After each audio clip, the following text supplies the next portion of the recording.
Plantcast, o primeiro podcast sobre fisiologia e nutrição foliar de plantas. Olá, estamos iniciando mais um Plantcast, o primeiro podcast sobre fisiologia e nutrição de plantas do Brasil. E hoje, eu, Itamar Prada, diretor de Marketing e Inovação da Compass Minerals, serei o host do programa. Ao meu lado, o colega Rafael Silvano, gerente de desenvolvimento de mercado dos Cerrados da Compass Minerals. Rafael, dê o seu olá para os nossos ouvintes. Olá, ouvintes do Plantcast. É uma satisfação estar com vocês novamente. No episódio de hoje, temos a honra de receber o amigo, engenheiro agrônomo, pesquisador e uma referência no agronegócio, Leandro Zancanaro. Leandro, é um grande prazer para nós recebê-lo em nosso Plantcast e eu gostaria que você se apresentasse melhor para o nosso público e também contasse um pouco mais sobre a sua história. Todos, basicamente, no agronegócio brasileiro conhecem o profissional Leandro Zancanaro, mas nós gostaríamos de conhecer também de onde você veio, que contasse um pouquinho mais da sua história para nós. Olá, pessoal. Agradeço imensamente a Compass pelo convite. É uma oportunidade imensa de interagir. Ainda mais vocês que são referência na atividade agrícola também. Obrigado pelo convite, né? E contem conosco, contem com a Fundação Mato Grosso. Então, é um privilégio estar aqui. Obrigado. Meu nome é Leandro Zancanaro, né? Sou engenheiro agrônomo, formado na Universidade Federal de Santa Maria. Tenho mestrado na parte de Ciência do Solo, na Universidade Federal do Rio Grande do Sul. E trabalho na Fundação Mato Grosso desde 1997, faz algum tempinho, e começamos com trabalhos de pesquisa na parte de solos, né, pensando muito nas calibrações de níveis de correção de acidez, nível de nutrientes, inclusive micronutrientes, e depois do tempo nós fomos expandindo para manejo de sistema de produção e sempre muito ligado ao campo.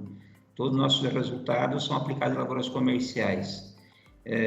Basicamente é isso. Hoje eu sou o diretor técnico da Fundação Mato Grosso, em que minha função principal é fazer a ponte entre as áreas técnicas e com o Conselho Curador e a presidência da Fundação Mato Grosso.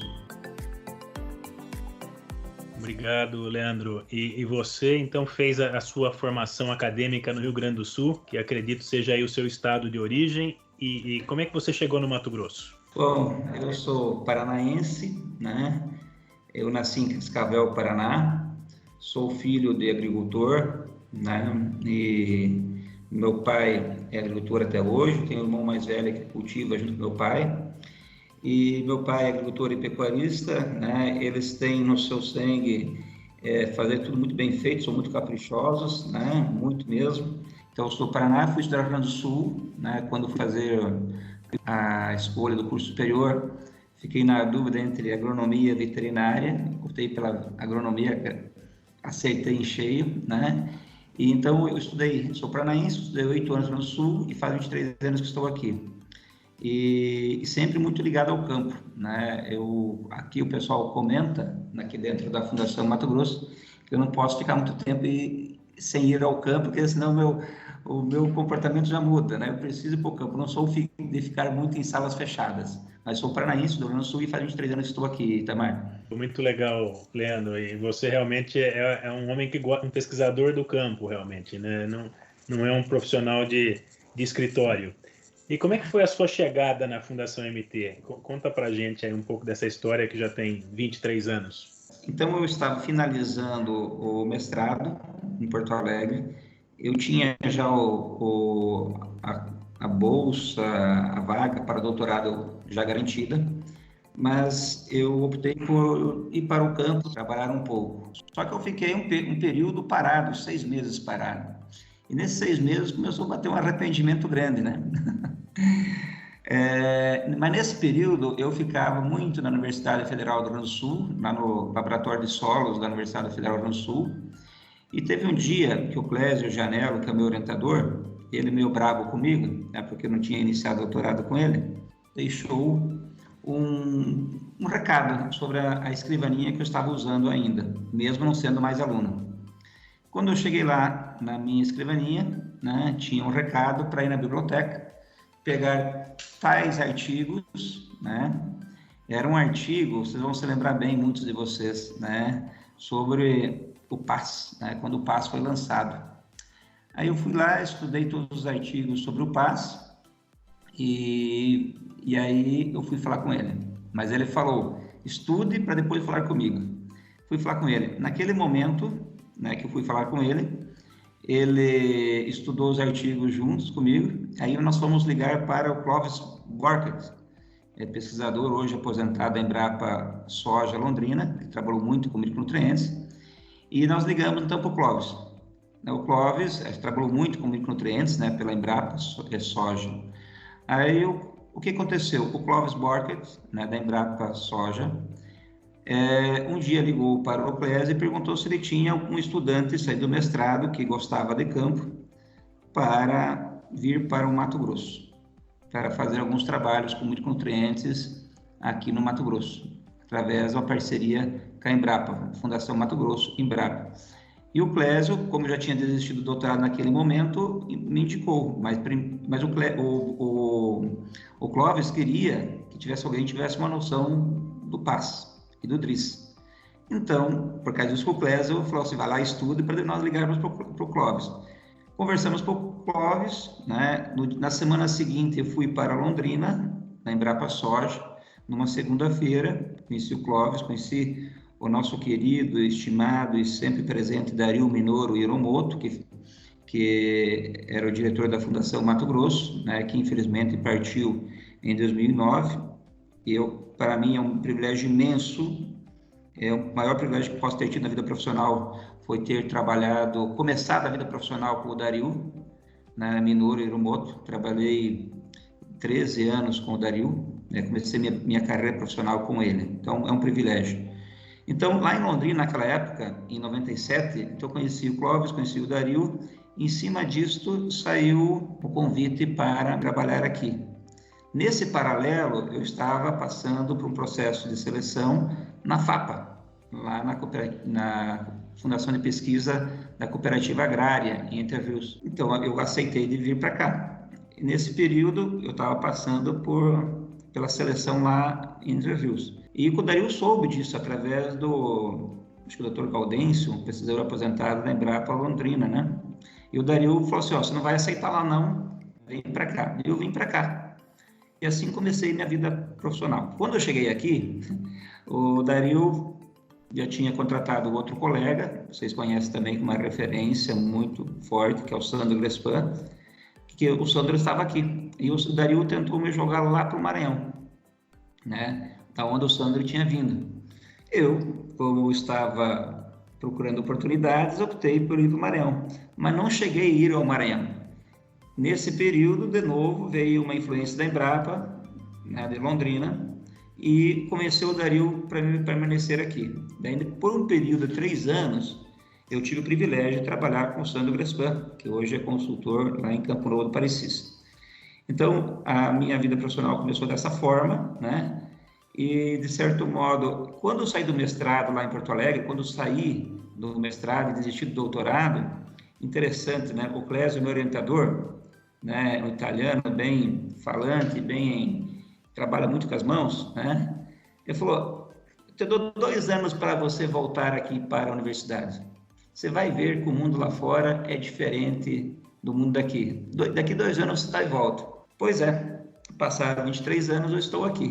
Me cobro por não ter feito doutorado, né? Mas o campo me fascina, né? E não voltei mais lá. Volta e meia converso com ele e falo que esses 22 anos, 23 anos falaram mais alto que a vida acadêmica em si. Muito interessante. E realmente você teve a oportunidade de voltar para o seu estado natal ou de continuar no Rio Grande do Sul, mas preferiu naquele momento realmente desbravar o Cerrado. E lá se vão 23 anos de história. Muito bacana. Sem dúvida. Na verdade, assim, como eu sou uma pessoa que eu só tenho a agradecer as oportunidades que eu tive, né? Tanto lado pessoal como lado profissional. Esses dias comentando com a minha família, minha esposa e minhas 2 filhas, uma de 15 e outra de 11 anos, que soube um pouco esse privilégio que eu tive. Eu tive a oportunidade de ter uma infância muito rica em termos de diversão, mas de diversão sadia no campo, aprontando de tudo, né? Tive a oportunidade de estudar, trabalhar junto com meu pai na agricultura. Treinei futebol, eu treinei nas escolinhas de clubes, né, na base, com clubes do interior lá do Paraná. Teve um momento que quase que tentei seguir carreira, né? A pressão dos meus amigos, dos amigos do meu pai, sobre para conseguir seguir carreira era grande, mas chegou um momento que eu parei e pensei que esse mundo não era para mim, né? Aí, na metade do terceiro ano do segundo grau, eu resolvi parar de treinar futebol na categoria de base, lá do time da cidade que eu nasci, para estudar, porque aquele meio não era para mim, né? Um meio diferente, né? Aí eu resolvi estudar, né? Então eu tive oportunidades. Meu pai, na época, falou, olha, não é porque nós mexemos com agricultura ou pecuária que você tem que ser agrônomo ou tem que ser veterinário. Meu pai estudou até a 4ª série, né? Mas uma cabeça muito ampla, né? Então eu tive a oportunidade de escolher a universidade que eu pudesse ir. Fui para Santa Maria, tive a oportunidade de fazer meu curso de agronomia de diversas formas, fiz iniciação científica. No mestrado, tive a oportunidade de ir para Porto Alegre, ir para Viçosa, ir até para Piracicaba, optei por ir para Porto Alegre. Depois tive a oportunidade de trabalhar em alguns locais, estava participando da seleção na agrária, e a agrária hoje está muito bem, né? Está com a Sandra ficou na fase final, ela e eu. E minha mãe fala o seguinte, né? Às vezes as coisas acontecem de forma, a princípio, não desejada, mas isso acaba sendo pelo bem. Então, tive a oportunidade também de alguns concursos na época para a Universidade Estadual do Paraná, né, de agronomia, no Oeste, e vim parar aqui. E aqui me encontrei. Aqui tive a oportunidade de começar a trabalhar com o Dario Minori Hiromoto, que para mim, como amigo, impossível melhor, e também como um verdadeiro líder. Então, faço o que eu gosto, com quem eu gosto, né? Num estado fantástico, com produtores, com colegas profissionais. Nós temos parcerias com todos, a Compass é uma excepcional parceira de longa data. Então, eu me considero uma pessoa que teve o privilégio de ter escolhas, poder fazer escolhas. Isso eu comentei em casa esses dias, que poucas pessoas, nem todas, têm esse privilégio. Então, eu só tenho a agradecer, né? Estou muito feliz. Ficamos muito felizes de escutar um pouco da sua história. O Leandro, nosso Plantcast, a gente tem ouvintes aí no Brasil inteiro e até no exterior, e às vezes o pessoal já ouviu falar, né, da Fundação Mato Grosso, mas de maneira geral, de repente, não sabe realmente a fundo o que é a Fundação, quais são os objetivos, né, a missão da Fundação MT. De repente, se você puder comentar quais são as atividades e o foco hoje da Fundação, principalmente do ponto de vista de gerar valor para o agricultor. Se você puder comentar alguma coisa nesse sentido, eu acho que seria bacana. Claro, Rafael, um privilégio mais uma vez, né? Eu me considero uma pessoa privilegiada. Então vamos falar um pouquinho da Fundação Mato Grosso. A Fundação Mato Grosso, ela completa no final agora deste ano 27 anos. Então, no final de 1993, o Dario Minori Hiromoto, né, que eu sempre falo dele, é um privilégio poder ter iniciado a vida profissional com ele, privilégio que eu tive e agradeço, né? O Dario Minori Hiromoto, junto com algumas lideranças do estado do Mato Grosso, né, ligados aí, Blairo Maggio, Gilberto Gelner, o Gilio Balbinotti, né, o pessoal que hoje são os mantenedores da Fundação Mato Grosso. Naquela época, o Dario era funcionário da Embrapa Soja. O Dario, naquela época, rodava o estado inteiro montando os trabalhos de melhoramento genético de soja sozinho, né, com uma D20 antiga, azul. Eu tive o privilégio de, um tempo depois que cheguei aqui, conhecer essa D20 azul. Então, ele estava sozinho no Estado Grande, fazia muitos trabalhos ali na Itamaraty Norte.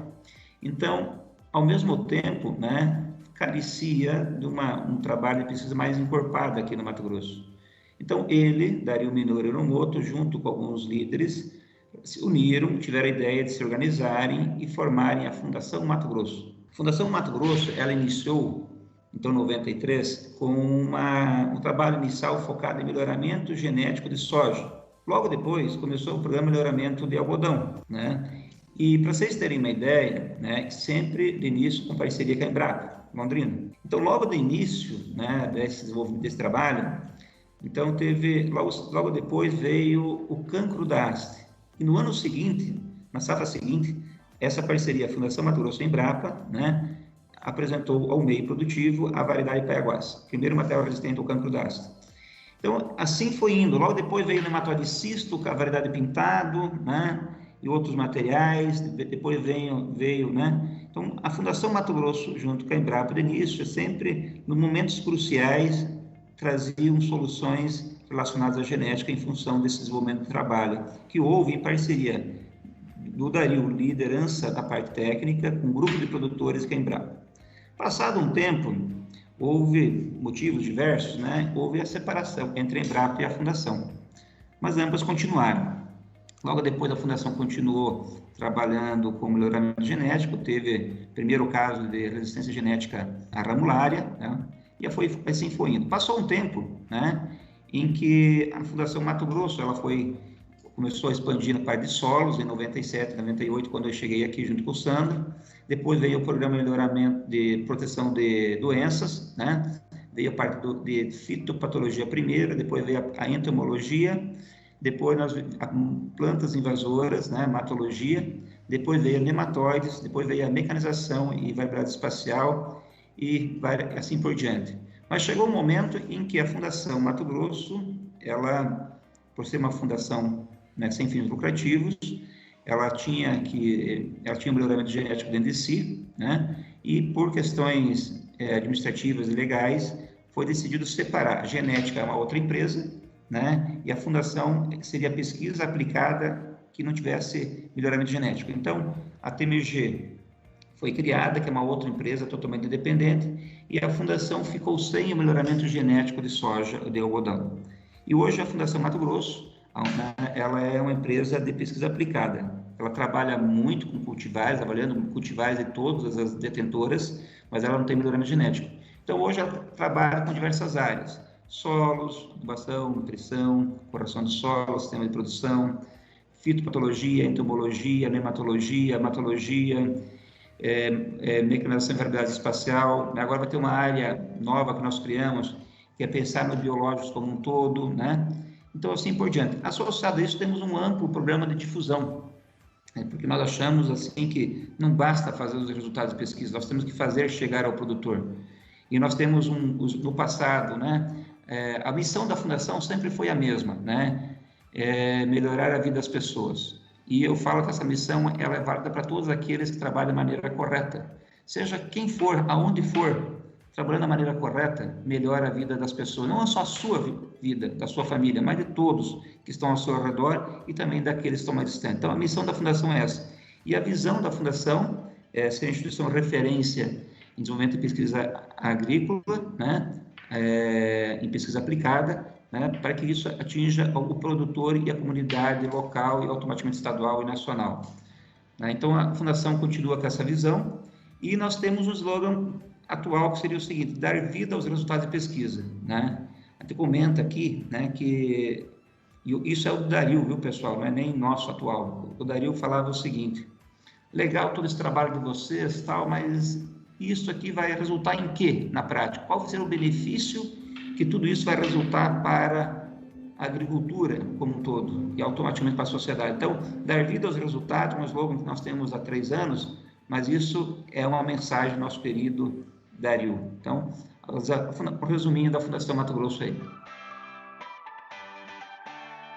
Maravilha, Leandro, muito bom. E dentro de todos esses setores, né, que vocês trabalham, que a Fundação trabalha, tem um que ainda acaba intrigando, apesar de que há muitos anos vem sendo manejado. Na sua visão, com a sua experiência desse período de fundação e vivendo na região dos Cerrados, o que, na sua opinião, tem sido o maior limitante em relação do ponto de vista químico, né, nutricional de lavouras? o que tem sido o maior limitante e o que o produtor tem tido mais dificuldades nesse sentido? Vamos lá, uma excelente pergunta, viu, Rafael? Bom, antes de começar a falar sobre a parte nutricional, vamos falar um pouquinho do contexto da agricultura. E vou falar desse contexto contando a minha história um pouquinho aqui. Quando nós chegamos aqui em 97, incrível, né? Nós focávamos o quê? Todos os assuntos, as discussões eram muito pontuais, né? Qual que era a calagem para a cultura soja? Qual que era a adubação para a cultura soja? Qual que era o manejo de insetos para a cultura soja? Ou, né, a cultura algodão que estava iniciando, né? Então, era muito uma abordagem por tópicos e isolada, né? Então, era muito pontual, né, as discussões, né? Com o tempo e com a intensificação dos cultivos, que ocorreu por diversos motivos, foi havendo uma série de mudanças, de modo que hoje a gente não consegue mais discutir qualquer assunto que for na parte agronômica e também, acredito eu, na parte de gestão da empresa agrícola, né? Discutir os assuntos de forma isolada e pontuais. Então, essa foi a grande mudança em termos agronômicos. Até eu falo assim com todo respeito, né? De certo modo, com essa necessidade de integração de todas as áreas de conhecimento e fazer uma abordagem, seja na parte de solos ou de fitossanitária, seja na parte nutricional, de discutir de maneira mais ampla, é o grande desafio. E eu costumo dizer assim, que bem-vindos à agronomia, né? Porque na agronomia não existe muita outra forma de ser, nós aprendemos nas disciplinas, né, isoladas. Só que no campo, lá na ponta final, o produtor, o colega agrônomo, o colega técnico agrícola, eles têm que resumir tudo isso numa estratégia única, uma grande estratégia de manejo. Uma grande, mas é uma estratégia só, em que você tem que integrar todas as recomendações, né, que chegam até a pessoa. Então, esse é um grande desafio. Como conciliar esse volume de informações em uma estratégia de manejo, né? E conseguir personalizar de uma forma técnica correta, operacionalmente viável, economicamente viável também. Esse é um desafio, pensando no todo. Na parte de nutricional, sem dúvida nenhuma, o grande desafio é o seguinte, pessoal, é entender como essa parte nutricional, né, ocorre dentro de um processo muito intenso e dinâmico. Acabei de falar, né, que, na minha opinião, eu estudava de início calagem.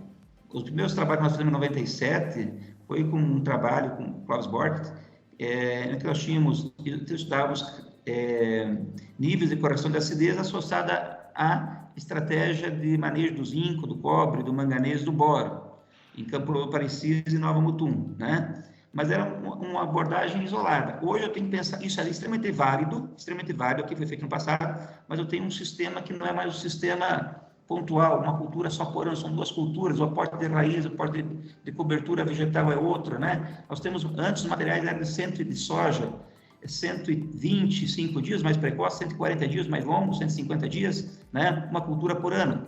Tínhamos o algodão que estava iniciando, o algodão se semeava lá em dezembro, início de dezembro, algumas regiões até final de novembro, pessoal, né? Então, é tudo isolado e outro sistema. Hoje nós estamos com materiais de soja 95 dias, 100 dias, 110 dias, né? E produzindo o quê? Na época, 55, 60 sacas era uma boa produtividade de soja. Hoje, o material é de 130, 135 dias. Hoje nós estamos falando de materiais de 100 dias, 110 dias, produzindo 80, 90, 100 sacas. O SESB tem casos de 150 sacas, praticamente, 149 sacas. Então, o grande desafio é como, né, administrar a parte nutricional, a parte de adubação, manejo do solo, na parte de solos e nutrição, e nós estamos produzindo mais em menos tempo, e com uma dinâmica de culturas cada vez mais intensa. 100 dias, 110 dias, 115 dias já colhi minha soja, 120 dias, já colho, já entra outra cultura, milho, algodão, crotalária, braquiária, né, e assim por diante. Aí vem o ano 1, ano 2, ano 5, ano 10, ano 20, né? E nenhum ano é igual ao outro, automaticamente a herança de um ano sobre o ano seguinte é diferente, vai se somando, né? Então, como dizia o meu orientador em Porto Alegre, né? Nesse sistema, naquela época ele já me falava, nesse sistema, o ano seguinte nunca vai ser igual ao ano anterior. Então, esse é o grande desafio, né? muito interessante, Leandro, e a gente entende realmente a missão da Fundação MT, que é muito parecida com a nossa missão, né? Que é realmente melhorar a vida das pessoas, e acredito que essa seja a pergunta-chave, né? A solução-chave que a gente pretende entregar muitas vezes ao longo de uma vida ou ao longo dos nossos negócios.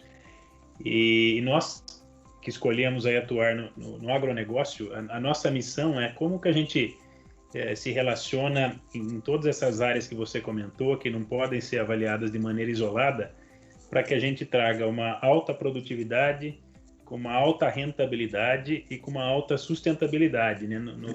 No aspecto mais amplo da palavra, né? A gente tem visto a importância para o agronegócio brasileiro da gente ter uma agenda de sustentabilidade positiva, e nós sabemos que nós temos, o agronegócio tem sido um dos principais parceiros da causa ambiental no Brasil, e além desse aspecto, como é que a gente mantém a sustentabilidade do negócio do produtor rural, né? Que ele tenha realmente rentabilidade não apenas num ano agrícola com seus 2 cultivos, mas ao longo de 10 anos, ao longo de uma geração, de uma segunda geração. Então, realmente, é uma história de longo prazo, e a gente vem trazendo aí como comunidade científica e companhias de tecnologia, melhorias todos os anos. Então, eu queria que você voltasse um pouquinho na história agora e explicasse, você começou na Fundação MT levando uma ferramenta de um sistema diagnóstico para o Estado, né? Começando a trabalhar com DRIS e com PAS. Queria que você explicasse um pouquinho mais o que são essas ferramentas para os nossos ouvintes e o que no lado de sistema diagnósticos houve de incrementos ao longo dessas 2 décadas. Boa pergunta também, Tamar. Então, como eu falei para vocês, né, eu cheguei aqui na Fundação, faço o que eu faço hoje, porque num determinado dia, lá atrás, há 23 anos e mais, quase 24 anos, né, 23 e alguma coisa, o Clóvis Borgt, né, pediu para o Clésio alguém que tinha uma noção sobre o DRIS e o PAS. Confesso para vocês que no curso de pós-graduação que eu fiz lá na Universidade Federal do Rio Grande do Sul, inclusive o Clésio foi um dos professores da disciplina, né? Isso não foi tão abordado, né? Mas por isso que o Clésio pediu para mim ir lá estudar. Então, o DRIS e o PAS desenvolveram, né, em que você usava a diagnose foliar para fazer um diagnóstico, né, sobre o estado nutricional das culturas, né? Antes do PAS, houve o DRIS, que também tinha o mesmo objetivo. Então, o PAS era um pouco mais amplo que o próprio DRIS. Então, era um momento importante disso, né, porque a agricultura no Cerrado já estava presente, já tinha iniciado, né, mas estava expandindo bastante. E o Cerrado é uma região em que o solo é extremamente pobre, ácido, né, e que a principal limitação inicial é química, né? Então, naquele momento, tinha tudo a ver você ter o melhor diagnóstico, né? Porque antes desses 2 programas, né, das 2 ferramentas, né, as pessoas tinham o quê? A faixa de suficiência, né, em que é usado bastante até hoje. Mas aquelas faixas de suficiências eram muito utilizadas, a origem nem era, naquela época, aqui, dados do Brasil, dados de fora do Brasil. E o DRIS e o PAS trabalhavam não com o nutriente isolado, né, e sim com o balanço entre todos eles. Claro que para o DRIS e o PAS, você tinha que ter os padrões bem definidos, as normas bem definidas, né? Então, para isso, se usava-se muito o quê? Situações, né, de pontos ou de campos inteiros que apresentavam elevada produtividade para a época. Em cima dessas lavouras, desses pontos selecionados, você criava um banco de dados e fazia bastante um estudo com todos os seus critérios, né, para ter os padrões. Então, é uma ferramenta que não considerava apenas o nutriente isolado, e sim o balanço de todos eles. E aí você tinha também o ranqueamento, de certo modo, de maneira muito simples, quais nutrientes mais limitantes e quais seriam aqueles que deveriam ter ações preferenciais. Hoje, de certo modo, né, nós deixamos de usar ferramentas como essa, né, e estamos usando ainda a faixa suficiente. Porém, nós temos um gargalo grande, qual que é, né? Incrível que pareça, pessoal. Ainda diferenças, desde o problema de coleta de amostras e até por questões laboratoriais. Porque se você fazer um bom padrão, né, as tuas normas, você precisa o quê? Ter um padrão na coleta e ter também uma segurança laboratorial. Então, o que nós temos hoje? Hoje, nós temos uma deficiência muito grande, eu até me incluo como um dos responsáveis, né, da diagnose foliar. Nós, infelizmente, no meio agrícola, deixamos de usar essa ferramenta, né? E, por exemplo, a análise de solo é uma ferramenta valiosa, sim, perfeitamente valiosa e vai continuar sendo. Mas tem diagnóstico que a análise foliar é ainda mais recomendada que a análise folha, né? Então, nós temos que voltar a estudar isso, pessoal, né? E aquelas ferramentas do passado, elas devem ser aperfeiçoadas. Até eu costumo dizer muito, viu, a vocês que estão ouvindo, nós cometemos um erro hoje, né? Muitas vezes nós desqualificamos, muitas vezes tudo aquilo que tem 10, 20 anos de uso, né? E valorizamos muito o que é atual. Eu tenho que valorizar o que é atual, desde que tenha fundamento, mas não tem problema nenhum em resgatar estratégias, ferramentas que foram usadas 10, 15, 20 anos atrás, elas poderão ser muito úteis para nós aqui. E o passado, eles nos servem como o quê? Guia para o presente, né? Eu gosto muito de dizer o seguinte, valorizo muito as pessoas que têm muita experiência. Essas pessoas que têm experiências, principalmente na parte profissional, elas já passaram por várias situações. Aquelas que deram certo, aquelas que não deram certo, aquelas que deram quase certo. Então, elas poderão encurtar caminhos. E assim também são as ferramentas. Por que não resgatar o conceito, né, de trabalhar a diagnose foliar da forma que nós tentamos trabalhar naquela época? Nós não, né? Aqueles que estavam antes na atividade, né? Então, viu, Itamar, Rafael e ouvintes, eu acho que aí um caminho para nós percorrermos e, certo, resgatarmos essa questão da diagnose foliar. Perfeito, Leandro. Realmente a gente precisa trabalhar sempre com ferramentas e com conceitos, com resultados que foram muito bem fundamentados no passado, e não é porque são do passado que não são válidos hoje, muitos ainda são, e buscar aliar tudo isso a inovações que façam sentido, né? A que tragam respostas para as novas perguntas que a gente tem se deparado no campo, né? Então, não é realmente por ser novo que vai trazer uma melhoria melhor, e sim realmente se trouxer uma solução para um problema que a gente está se deparando agora, né? Só fazer um parênteses, viu, Itamar? E me parece, né, que naquilo que eu falei anteriormente, né, que tem todo sentido pensar de maneira não isolada nutriente, né? Pensar no todo, porque acabei de falar lá atrás que até a parte de manejo do solo, nutrição e tal, tem que ser entendido como dentro de um contexto amplo, um sistema de produção amplo, né, e que nenhum ano não é igual ao outro. Então, muitas vezes essa questão, como que eu contabilizo, né, o efeito de tudo isso, né, numa diagnose foliar, né? Talvez um conceito do passado possa ser muito atual no presente se nós fizermos um estudo, um aperfeiçoamento daquilo que foi feito, mas sempre considerando e valorizando muito o que foi feito no passado por aqueles que estudaram muito para isso. Sem dúvida, Leandro. Do ponto de vista nutricional, olhando um pouco para a realidade do Mato Grosso em 2020, o que você apontaria como principais limitações ou pontos de atenção para nortear a comunidade científica e também produtores rurais quanto à atenção realmente para as suas lavouras? Boa pergunta novamente, né? O que acontece? Vamos pensar assim até na resposta anterior. Quando nós iríamos selecionar campos para fazer estudos mais aprofundados, até mesmo para compor nossos padrões para o DRIS, né, ou para o PAS, né, 60 sacos de soja era uma produtividade de referência, né, 300 arrobas de algodão, na época a gente falava isso, era referência.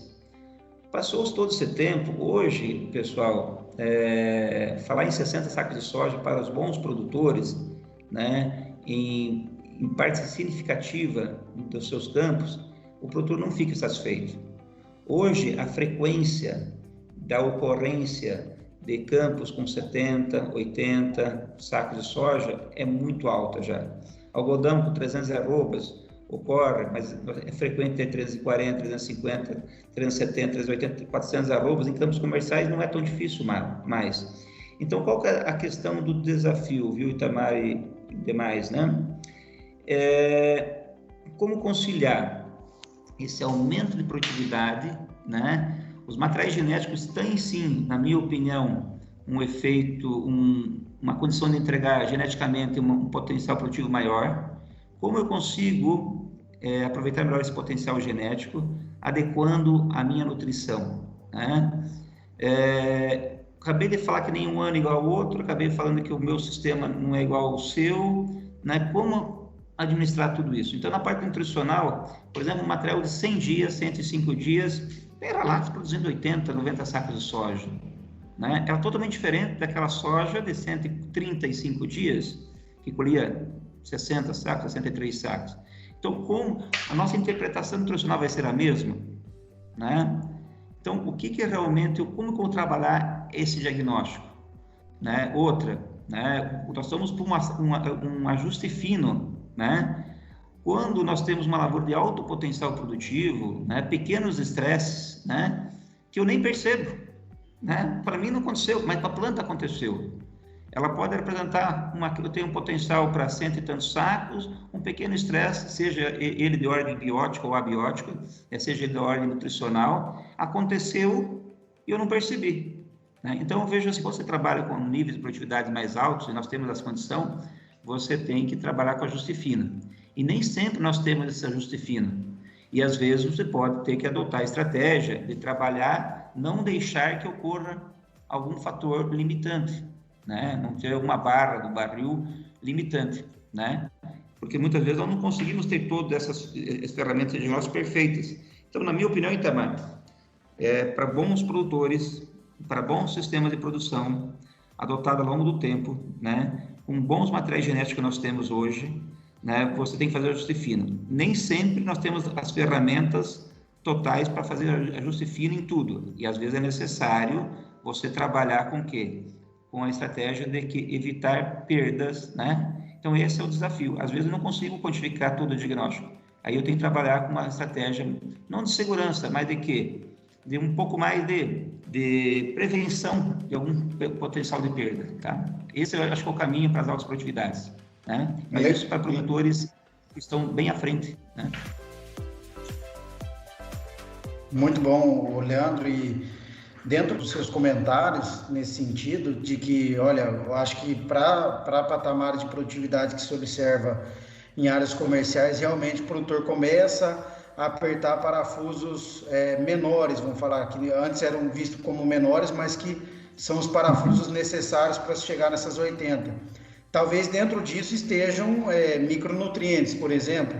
Lá no passado, a priorização era práticas corretivas, alguns macronutrientes, não que eles deveriam ser esquecidos de forma alguma, devem ser relembrados com muita franqueza, inclusive assim, o fato de que o sistema ficou muito intensivo, como você bem colocou. Dentro de micronutrientes, nós temos observado e conversando com muitos agricultores, há um questionamento muito grande do ponto de vista de boro, por exemplo. Por quê? O sistema, como você bem disse, ficou tão intensivo que eu acho que, na minha visão, e é o que o produtor tem nos perguntado, como manejar esse nutriente num sistema tão intensivo para um nutriente que se perde ou que é muito difícil a sua elevação no sistema de produção. Você tem alguma visão em relação a boro? Na tua opinião, como você tem manejado? Tem alguma visibilidade em relação à fonte? E como os agricultores têm questionado a fundação nesse sentido? Excepcional pergunta. Então, de novo, já quero contar um pouco da história. Então, em 97, quando iniciei a vida profissional, tive o privilégio de iniciar aqui na Fundação Mato Grosso, tive o privilégio de trabalhar com o Sandro, eu falei a terceira vez que eu falo de trabalhar com o Sandro, tive a oportunidade de interagir com o Dario, tive a oportunidade de trabalhar com a Embrapa, interagindo com a Embrapa Soja, o Dr. Clóvis Borges, o Gedis Fredo também tive uma interação, o Áureo Lantman, né? Então, eu gosto muito de lembrar das pessoas do passado que me permitiram estar aqui, né? Nós começamos, então, os primeiros trabalhos nossos via Embrapa, junto com a Embrapa, né? Foi com calibração dos níveis de acidez do solo. Nós fizemos em 97, no mesmo ano que iniciamos aqui, mega trabalhos em Campo Novo do Parecis, em Nova Mutum e aqui na Pedra Preta e na Serra Petrovina, saindo para Goiás aqui, né? Começamos trabalhando muito com micronutrientes. Então, naquela época, os primeiros anos, trabalhamos muito com micronutrientes. Trabalhamos muito, né? Chegamos alguns resultados fantásticos, bem direcionadores. Depois começamos a trabalhar também com outros assuntos, como sistema de produção, e sempre continuamos trabalhando com micronutrientes. Agora eu vejo, viu, pessoal, que de modo geral, não só a Fundação, mas acho que todos nós, nos últimos anos, nós talvez pecamos um pouco, nós não damos tanta atenção a eles, mas nós devemos resgatar essa atenção. E o boro de todos eles, na minha opinião, é aquele que talvez hoje mereça uma atenção um pouco maior que os outros também merecem, assim como todo cidadão na sociedade é importante, todos os nutrientes são importantes para a planta. Mas o boro, ele é um nutriente que hoje, infelizmente, acontece. O que acontece? Nós estamos com uma variabilidade muito grande na questão do diagnóstico via análise solo, que tem uma certa limitação. A análise foliar também tem variações que não deveriam ocorrer, né? Nós temos experimentos mostrando isso, comparando diferentes laboratórios para a mesma amostra moída que tirou de um laboratório e mandou para o outro. Então, nós temos uma questão do diagnóstico quanto a boro.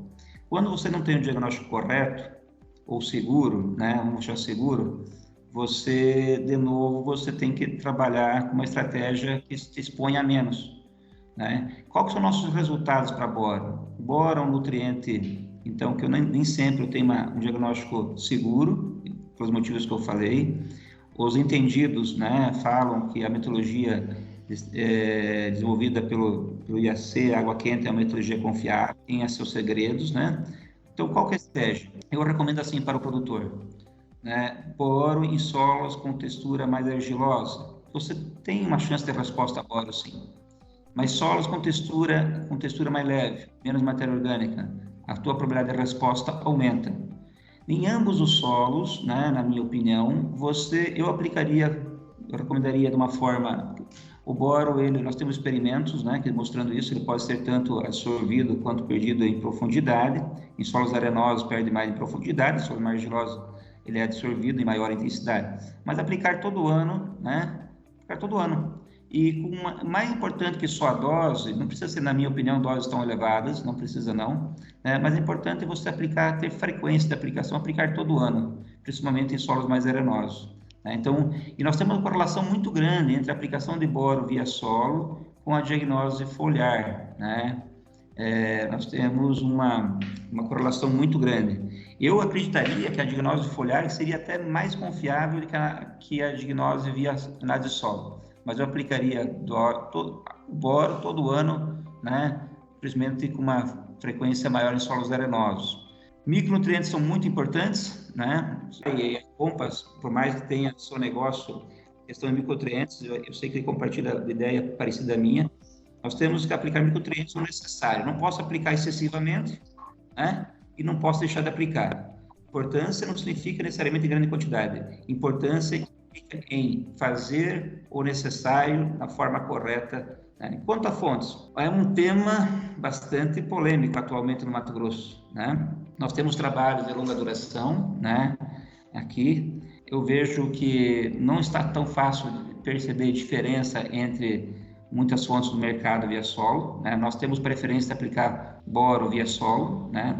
Nós não estamos encontrando diferenças entre fontes que tenham uma qualidade boa dentro das suas características, né? Tem que tomar cuidado que eu não posso aplicar qualquer coisa, né? Mas assim, eu não necessariamente preciso ter uma fonte de altíssima solubilidade, né? Eu preciso ter uma fonte que me solubilize a maior parte, né? Que me dê segurança, né?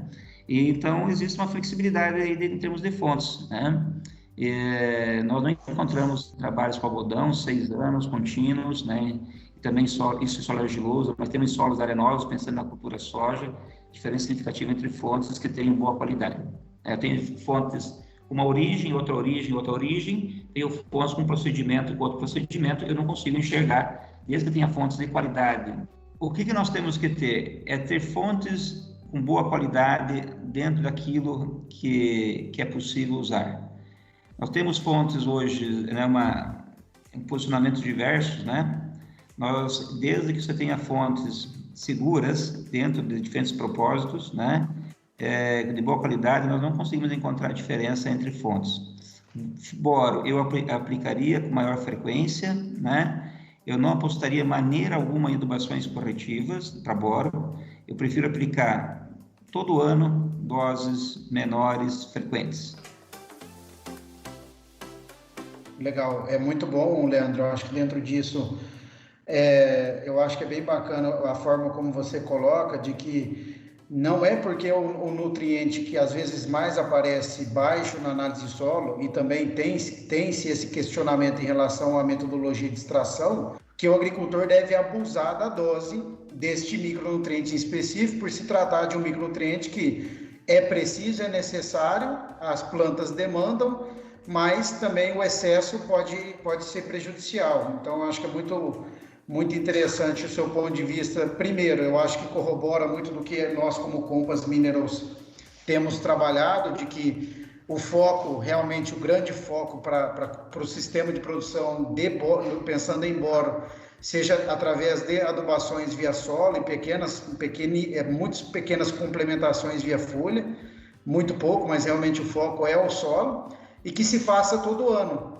De repente, de lixiviação, que é de repente um problema, uma perda que acaba acontecendo nos sistemas de produção ainda mais intensivos, mas a absorção momentaneamente é um fator que pode indisponibilizar e de repente não entregar boro de maneira adequada. Então, outro ponto que eu gostei do seu comentário é entender a fonte, né? E são os 4 Cs, né? Fonte, dose, local e época corretos.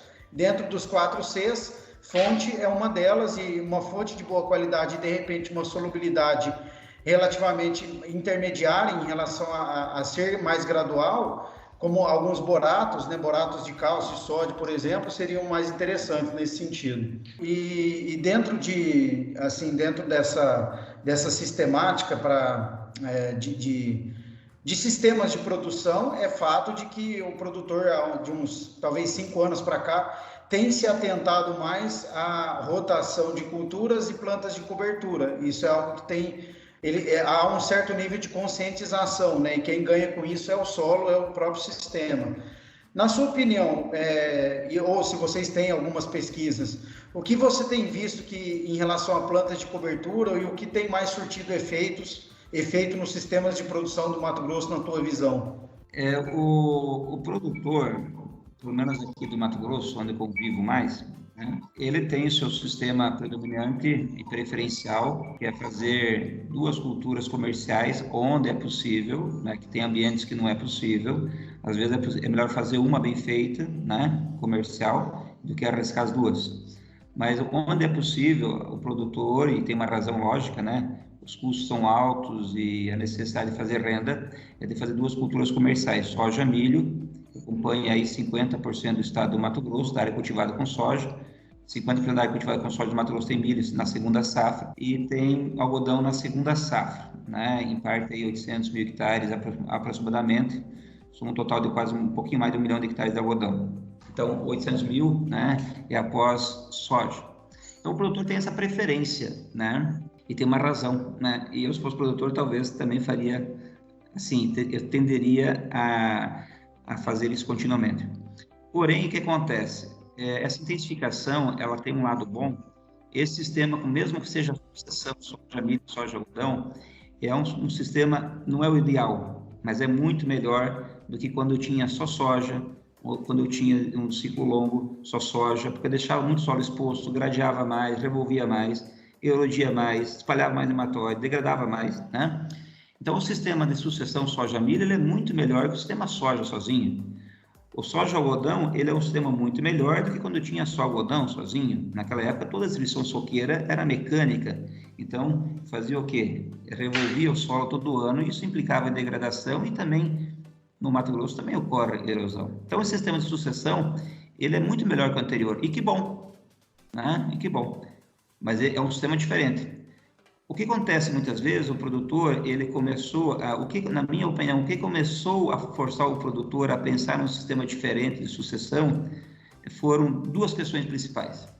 Primeiro, é que tem os ambientes mais leves, em que muitas vezes, na maioria das vezes, não suportam 2 cultivos por ano. Então, nesse ambiente, 2 cultivos comerciais, intensivos comercialmente, por ano. Então, eu tenho que fazer o quê? Um cultivo bem feito apenas. E aí, eu preciso entrar com uma outra cultura que me agregue raiz, me agregue cobertura sobre o solo, que ajude a ciclar nutrientes para maior eficiência do potássio, por exemplo, né? Que permita o quê? Uma menor degradação do solo, né? Então, veja bem, esses ambientes mais frágeis que se tornaram, em algum momento, problemas, eles também deram oportunidades para o produtor pensar em outras culturas, inclusive as culturas de cobertura, uma crotalária, um milheto, uma braquiária, consórcios, assim por diante. Então, a questão do cultivo em solos mais frágeis. Eu preciso de um sistema de produção adequado para os ambientes mais frágeis. Esses ainda são mais responsivos. E nos solos mais argilosos, em que é possível fazer 2 cultivos comerciais por ano, começaram a aparecer também a questão dos nematóides. Então, o produtor, mesmo nessas áreas, começou a abrir a mente para colocar outras culturas, né, isoladas após o verão, ou em algum momento está tirando a cultura de verão, em função dos nematóides, da parte fitossanitária. Eu falo assim que os nematóides são um grande aliado para que outras culturas sejam inseridas no sistema, né? Não é que eu gosto de nematóide, não gosto. Mas os nematóides, eles forçam o produtor a abrir a mente para outra estratégia. O que acontece quando se coloca outras culturas no sistema? De forma ordenada. Eu preciso colocar outras culturas no sistema, sim, mas de forma ordenada. Quando isso acontece, nós percebemos, sim, uma melhor estabilidade de produção, uma melhor eficiência de uso de tudo aquilo que é feito. Nós observamos ao longo do tempo uma melhor convivência com os nematóides, né? Observamos ao longo do tempo até a chance de usar materiais genéticos intercalados, com maior resistência a nematóide e menor resistência a nematóides, né? Então, eu vejo que o sistema de produção, quando de forma correta inclui outras culturas, agrega ganhos ao produtor, em termos de qualidade solo, acima de tudo, de ordem química, de ordem física e de ordem biológica, né? Então, essa é uma das grandes mudanças do manejo do solo, a correção do solo, da adubação e da nutrição hoje em relação a 20 anos atrás. Muito interessante, Leandro. Realmente são nos desafios que surgem oportunidades para a gente pensar de uma forma diferente, né? E apesar dos nematóides serem um grande desafio, certamente tem sido uma forte fonte de contribuição para que a gente reveja os sistemas de produção. A gente gostaria de ter mais tempo para ficar com você aqui, Leandro, conversando, mas eu acho que nós já alongamos bastante a nossa entrevista. Eu queria que você deixasse uma mensagem final para os nossos ouvintes. E a gente tem ouvintes que já são agrônomos aí mais sêniores, mas eu gostaria que você deixasse uma mensagem para os ouvintes que estão chegando agora no mercado profissional, aqueles aí que possam ter uma palavra de inspiração sua, como a que o Dario teve para você há 23 anos atrás. O que você falaria para os novos Leandros aí, desbravando o Brasil agrícola? Talvez essa seja a discussão mais importante, né? Todas as outras foram muito importantes, mas essa é importante, porque, como você falou, Itamar, né, eu falei muito do Dario, né? Eu tive o privilégio, né, de ter essa oportunidade, né? Então, veja por esse lado, né? Até às vezes eu pergunto assim e falo assim, o que o Dario faria hoje, né? Então, aqui você falou, o que a mensagem poderia deixar para os mais jovens? Eu vou falar para os mais jovens, né, que estão iniciando a vida profissional. Nós temos alguns colegas aqui da Fundação que estão iniciando agora essa semana a vida profissional aqui conosco. É muito bom fazer agricultura. É muito bom fazer parte dessa história, uma atividade tão importante que a agricultura. É muito bom exercer a agronomia na plenitude. É muito bom poder integrar todos os conhecimentos que nós aprendemos na escola, na universidade. Muitas vezes nós achamos que as aulas eram muito isoladas uma da outra, né? Mas agora que vem o melhor da situação. Claro que é um desafio, é integrar tudo isso. E valorize muito o que cada um de nós aprendemos na escola, o que você aprendeu na universidade, mas de uma maneira bem fria, Valorize, estude, continue estudando, né? E como costumo dizer para as pessoas que iniciam a sua vida profissional, né? Para quem está no campo, né? As respostas estão no campo. Investigue, se dedique, corra atrás, associe o que a lavoura demonstra com aquilo que você aprendeu e com aquilo que você vai estudar. A agronomia, eu vejo que é uma atividade muito bela e aqui que eu vejo é muito dinâmica. Já pensou se a agronomia fosse uma atividade extremamente pontual e matemática? Ela não é. A matemática é importante, né? A física é importante, tudo acontece, mas acima de tudo, o segredo da agronomia é a integração das áreas do conhecimento. Valorize o seu conhecimento, acredite no seu conhecimento. E as oportunidades são imensas, pessoal. Tem muitos profissionais no mercado? Tem, mas as oportunidades continuam imensas, principalmente para aqueles que conseguem olhar o todo, não só o individual, né? Então, é nessa mensagem. E para mim, que tenho hoje 20, nem deveria falar, né? 26 anos de vida profissional, né? E para os demais eu vejo o seguinte, né? Agronomia, agricultura, todo ano tem estímulos, né? Nenhum ano igual ao outro.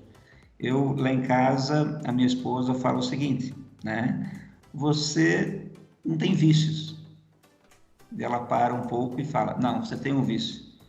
É fazer o que você gosta, fazer agronomia, trabalhar na agricultura. Então, nenhum ano igual ao outro, isso é muito bom para nós também, que já temos um tempo de estrada, né? E os conceitos funcionam, tenho que estar aberto para as novidades, inovações. Olha que desafio bom, conciliar o novo com aquilo que tem fundamento do passado. É muito bom. É isso mesmo, Leandro. Muito obrigado. Realmente acho que tivemos um excelente bate-papo, muito instrutivo do ponto de vista técnico, mas também um orientador aí, profissional para os engenheiros agrônomos e nós que somos viciados por essa agricultura, né, que nos desafia a cada ano, nos exigindo realmente buscar uma evolução contínua, um desenvolvimento contínuo. Muito obrigado pelas palavras. Tivemos aqui um momento descontraído, mas certamente que foi uma discussão muito rica. Agradeço a você em particular pela parceria de sempre e a Fundação Mato Grosso também, que nós temos muito respeito por todos vocês dessa importante instituição. Encerramos o nosso Plantcast de hoje e aos nossos ouvintes, nos vemos em breve com mais uma edição do Plantcast. O Plantcast é uma produção da Compass Minerals Plant Nutrition. A gente inova e nutre. O agro cresce.